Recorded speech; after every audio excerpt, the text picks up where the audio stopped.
Sa Majesté le Roi a approuvé le cabinet de 35 membres proposé par la nouvelle Première ministre, Paetongtarn Shinawatra. La nouvelle composition a été publiée mercredi dans la Gazette royale.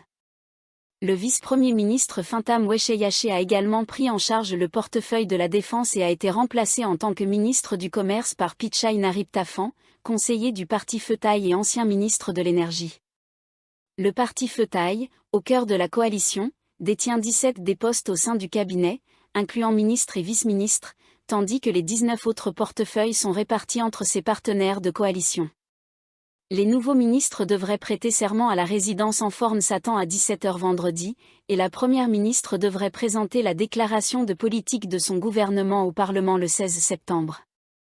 Phuket, un jeune homme russe a été retrouvé mort avec de graves blessures dans un fossé à la plage de Karon, et la police pense qu'il a été tué ailleurs avant que son corps ne soit déposé là.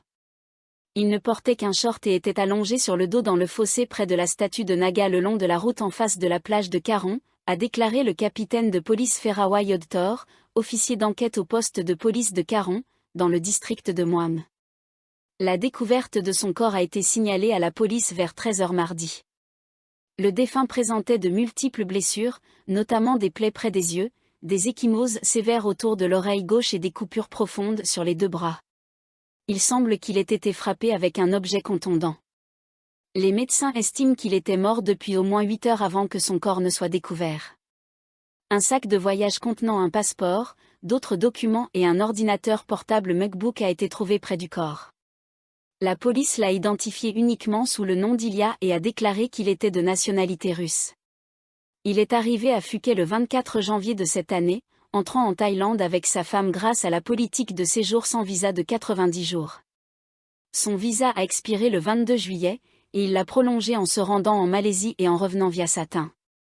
Les enquêteurs ont indiqué qu'il semblait avoir été tué ailleurs avant que son corps ne soit ensuite jeté dans le fossé.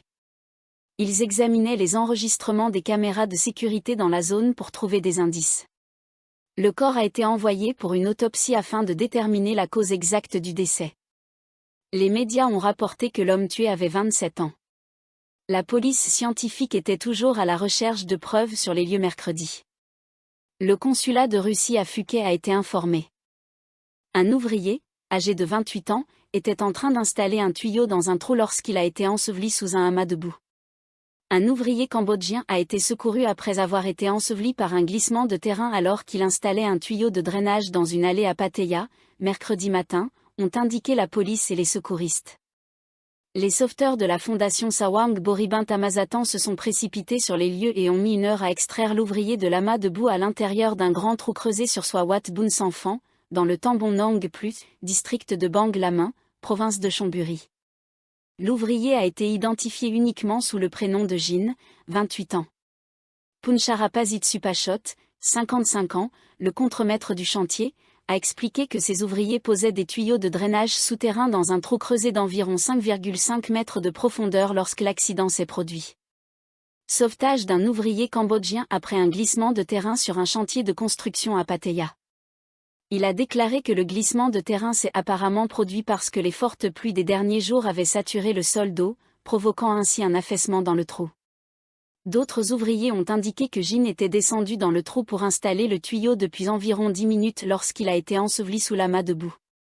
Punchara a précisé que l'incident s'est produit si rapidement que Jin n'a pas eu le temps de se réfugier à l'intérieur du tuyau et a été complètement enseveli par la terre.